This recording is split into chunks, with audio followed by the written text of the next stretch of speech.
Somebody leveled up. It's episode 4 live of this abomination slowly upgrading to a mediocre abomination. It's a bit of a promotion of the $9 podcast. I am the moderator of the Patreon Talking Shop or Talking Shop Patreon, whichever you prefer. My name is Drewski.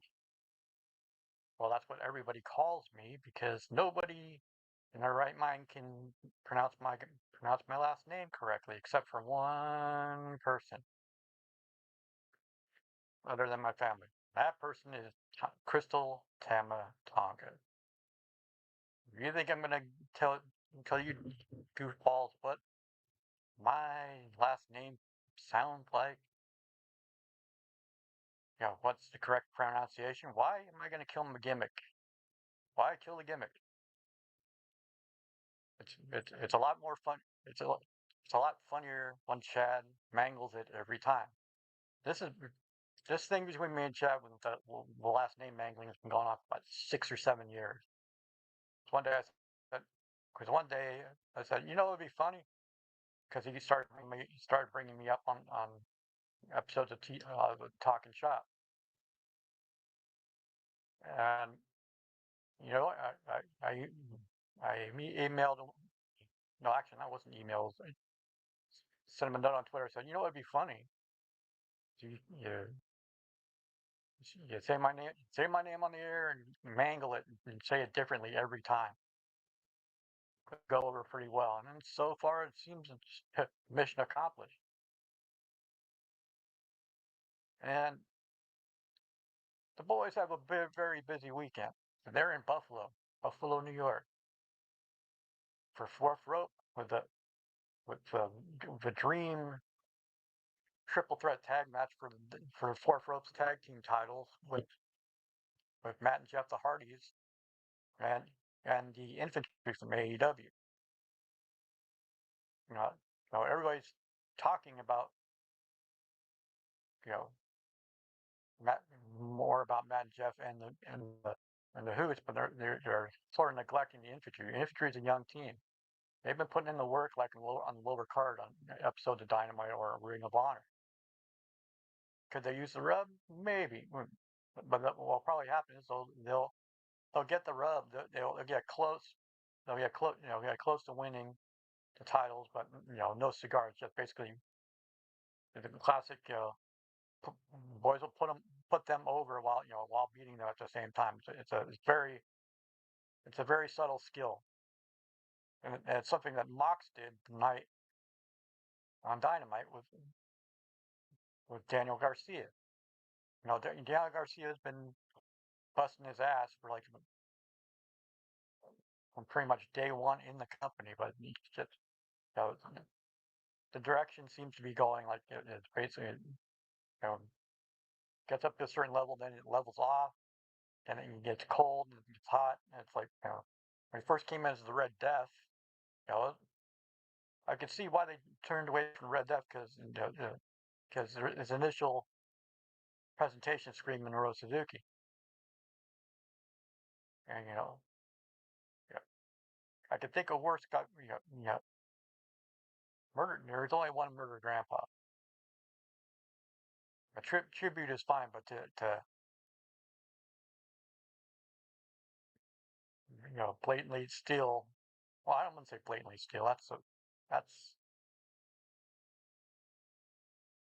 that's a generalization. I mean, it's just that it takes it takes guys a certain number of years in the business before they finally find that first couple of years they're struggling to find an identity. It's like it's like first 3 or 4 years. It's like it's very rare that you get right off the bat. Basically, you're aping what you've been influenced by. And it's like you could say, oh, the more influences you have, you know the more influences you have, you can diversify. It's sort of like building sort of like it's a fundamental principle of like MMA in a way. It's like taking bits and pieces from different styles and making them then and molding them into your own style. You know what you best want to do. And you know Garcia is a submission specialist. It, you know he would be right at home with under Shibata's wing. You know, there's a reason Shibata would take shine to him. You know, there's a reason like all the technical guys, like McGinnis, Danielson, they see it. They see they see it because they lived it. They they they can see it. They can see what he's doing, and they are big fans of it. Uh, Watching AEW in the ECW arena is a very surreal thing. And the card tonight was pretty much insane. Yeah, typical insane PWG tag team match in the middle of Philadelphia with that 8 man. And it's an even more insane one next week where it's basically you have almost all the entire elite all in the same tag match, facing each other. But the way things are going, it's a subtle. I'm thinking it's a subtle start of a long-term story of the elite reforming to take on the Don Callis family eventually. Yeah, and yeah, that's the way it is. Long-term thing, long-term shit. And there's a lot of ways they can go about doing it and make it seem fresh. Especially with you know, Bucks bait, Bucks are bait, Young Bucks past month or so basically been going back, breaking down their entire characters, and they're going back to basics. Because you noticed the paper they were wearing tassels again, very wearing tassels and coming out to Umbop like the like the PWG days. They're, don't, that was definitely intentional. Their face turn is coming because people are loving to see them suffer, but you know they know they know that they're going to be go back to being tweeners because although the Bucks are way better as heels than baby faces, they can do both. They definitely can do both. And it's been a while. It's been a while. It's like they have to do something because some Hangman. No, with Osprey and Swerve out, they have to pivot the Death Rider storyline somewhere. Whether it's Death Riders versus the Ops or Darby Allin taking out Death Riders one by one, and then we're going after the Don Callis family one on one, which it's a bit of a Kill Bill type situation, but the Don Callis thing, they have enough firepower where it's like they can really slow burn it because they can add people, they can delete people. They haven't added a woman yet. They haven't added a woman yet to the Don Callis family. I'm thinking they're going to eventually. Who that woman is, I have no idea offhand. Yeah. Selfishly, it would be great if it was Emmy, but I don't. Could it work? Maybe, but AEW crowd would probably go, why? Because Emmy hasn't been on their screens in like a couple of years. They'd probably be more into it if you like somebody like Sheeta like Sheeta joined the Don Callis family. That would be more interesting, actually. And speaking of interesting, a couple days ago, it was an interesting new shirt that popped up on the Pro Wrestling Tees website. It's Bullet Club is not dead shirt. Now that doesn't come out of nowhere. They are planning something,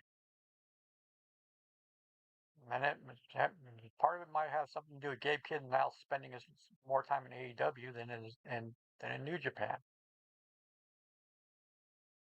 We're going to see like new members, a re a reboot of the entire faction, because people on Twitter are starting to ask Machine Gun, hey, when are you going back over to Japan and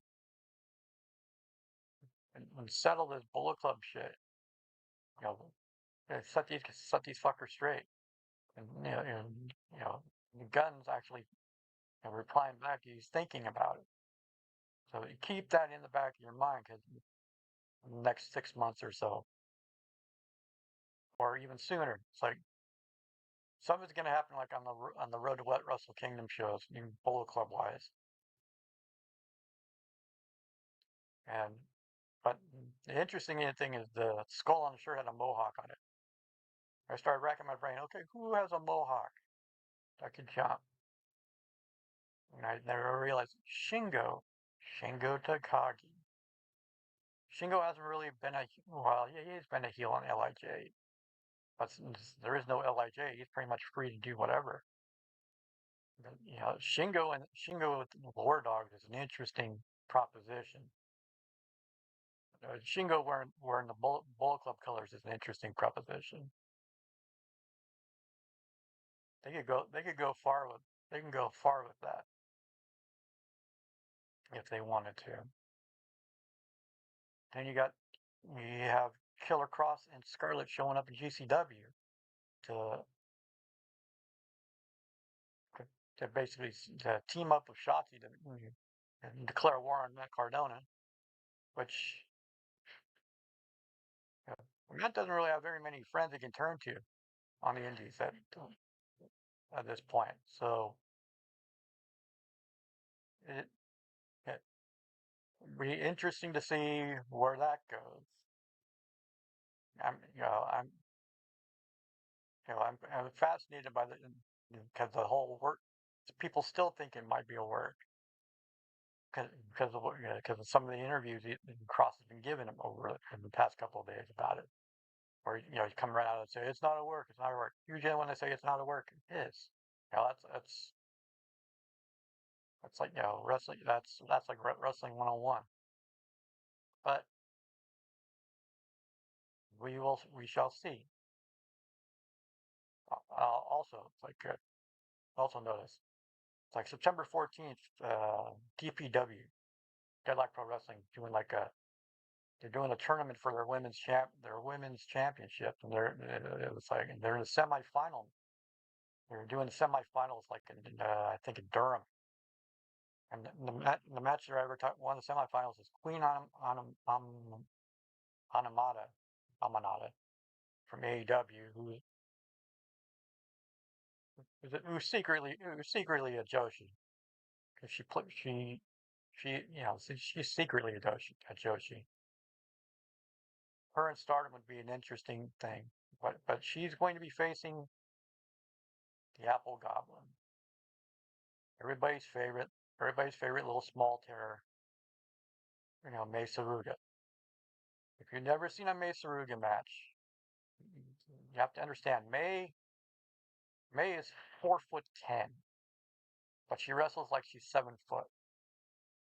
She has the attitude. She has the attitude she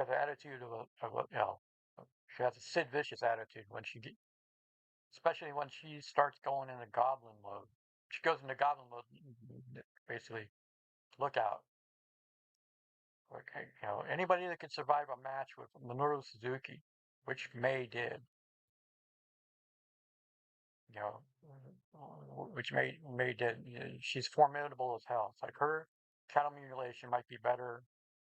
She has like 6 or 7 different variations of a cattle mutilation finisher. One of them is called Lucifer, and she breaks that. She only breaks that out. That's like her. That's like her super. That's like her super move submission, and it's a thing of beauty. It's like she's charismatic as hell. You know, she does speak English. She's she's adorable as hell. Adorable in like not in a pervy way, but adorable like you want to see her succeed because you've seen, especially if you've been watching Choco Pro from like the past 3 4 years or so. To see her rise, see her get progressively better and better, incorporating more stuff into her arsenal. And now she's starting to throw forearms like she's starting to throw forearms and lariats like Stan Hansen. It's like and it's a funny visual. It's like it's such a small little thing like throwing strong style forearms, and you know she yeah. I think the reason she's not in AEW full time is because she's loyal to Emi Sakura and she made a promise to run her Dorajo classes as like a thank you because that's how she got discovered in the first place. Took she was showed up at a Dorajo class and thinking it was just like a gymnastics class, and little did she know that a month in she debuted for Choco Pro. That's how quickly she learned stuff. She's amazing. There's a reason why Danny Garcia and Wheeler Utah and Mercedes watches Choco Pro because of May. That's documented. And Mercedes keeps teasing that she's going to show up at Ichigaya Chocolate Square to take May's Super Asia Championship. Because, she's on a belt collector round. And considering Mercedes has gone to Switzerland on a whim on an off week to wrestle for love of the game. Odds of her showing up at Choco Pro are very high now, and it's going to be amazing when it happens. And then then WWE, you got Ferg and AJ on a random Raw overseas. You know, that's a pay-per-view quality match, no matter what. It's just like hold on, and yeah, it is further in storyline that you know, AJ pinned Ferg, Uncle Allen pinned Ferg clean, but the way they inferred it is like Ferg basically threw the match because he knows Ferg, he knows Uncle Allen's going to take the Intercontinental title from Dominic. It's just more Judgment Day nonsense. But everybody's going nuts about Ferg's booking. Ferg's happy. Ferg, Ferg's happy, right now. But there's going, he doesn't, because he doesn't really have anything else to prove, really. Same with Uncle Allen. They're just doing it for the love of the game, and it's very apparent. I mean, the demon tease with the demon puppet was a little bit like little cringe to me. It reminded me of the Road Warriors, but the Road Warriors had Rocco the puppet. Like it's like a hat on a hat. Like you don't need it. You really don't need it. The boys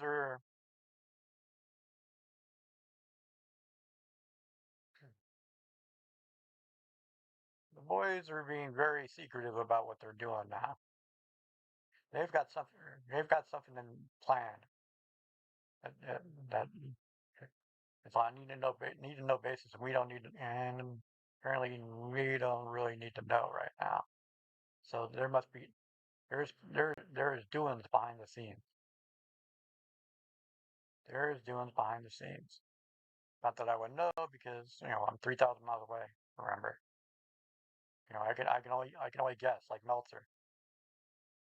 Speaking of Meltzer, all right. Now I've got certain members of the Falcons nest to compare, complete, thinking, uh, parroting the idea of me being the Meltzer of this site. And that's I'm not sure how I'm not sure I'm not sure how I can register that really. Because am I as awkward as Dave? Yeah, probably. Am I as old as Dave? No, Dave's still older. Is my room a mess like Dave's? It depends on the day. It's yeah, but I have my opinions. For the most part, I keep them only mainly to myself because you know still there's very few people I deal with like in daily life who actually admit to watching wrestling or whatever. So even to this day, it's like some people like they still look down on it, and they'll really really looking down at it now because of what happened a couple days ago in LA at that one at Knox Pro.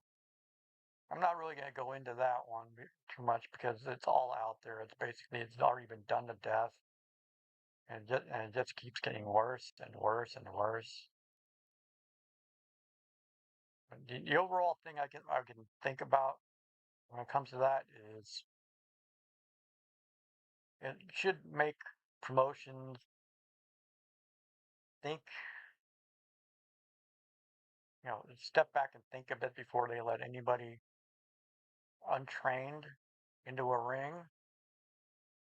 You know, untrained, and or smartened up to the degree that they should be. It's like you're not if you're not going to have the proper respect for going and stepping in that ring, then they shouldn't be in the ring in the first place. It sounds simple enough. You respect the workplace because it is a workplace. It's basically you're going in there. If you're going in there and just disrespecting the workplace, yeah, that's not going to fly. You know, I got customers that do that in my work all the time. They come in and disrespect the workplace. It does not fly. It's simply not done. It's an insult to the people working there, and it shows a lack of understanding and a lack of empathy for what, what the business entails. And I really hope at the end that I really hope that I really hope the guy that got the fuck beat out of him, you know, yeah, comes out of it okay. 'Cause, saw he had a GoFundMe, and it was like the usual suspects basically piled on the money for it. So it was like Jericho, your hefty donations. So financially he'll be fine for the time being, but it's just mentally, because apparently he wrestled the cope with the PTSD from his time in the military. You know, him not being able to do that now, you worry about the guy's mentals. Well, you shouldn't have it. You should be keeping a good eye on him. Should be keeping a really good eye on him. I know I've been keeping an eye on keeping an eye on a couple of friends of mine who or doing or or planning comebacks of a sort. Saw a pic from Gold's Gym Venice Beach from Brother Blade, Pepper, working out in the sun, 10 game on point, right? Jacked as hell, as usual, right? And he's close. He's close to coming back. I mean, because they announced Butcher is going to be doing like a couple independent shows out here in California in about a month or two, and odds are Pepper's probably going to be there to support him. That's a great thing. Yeah, that's a good thing. And then a couple days ago, I get a message on my Patreon from Cherry Bomb slash Alley, you know, saying, oh, hey guys, I haven't been in the ring in 2 years. I'm gonna get back in. I feel like taking bumps. Well, should I wait? Wait, hold on. What? Should I let people know? Should I let certain people know about this? And wink, wink, right? And she responded with laughing at me, going, basically said, "No, no, brother, keep it kayfabe." And 2 days later, she breaks kayfabe by doing an Instagram story of her taking bumps in the ring. I gave her crap about it. I'm all, hey, what happened to kayfabe? So keep it. There's a pretty good chance that your favorite bunny might be on the road to a comeback. You heard this first from here, especially with AEW All Out being in Toronto, which is just right over the border from Buffalo, where she lives. To circle that, I didn't. Yeah, I'm not saying, but I'm saying, and as far as this podcast goes, the improvements are, you know, the improvements are slow and steady. There is thought of a potential pro wrestling tees site, so I can actually flog merch for you degenerates. Tastefully done. Think Contemplating doing podcast dojo shirts. Just have to settle on a design.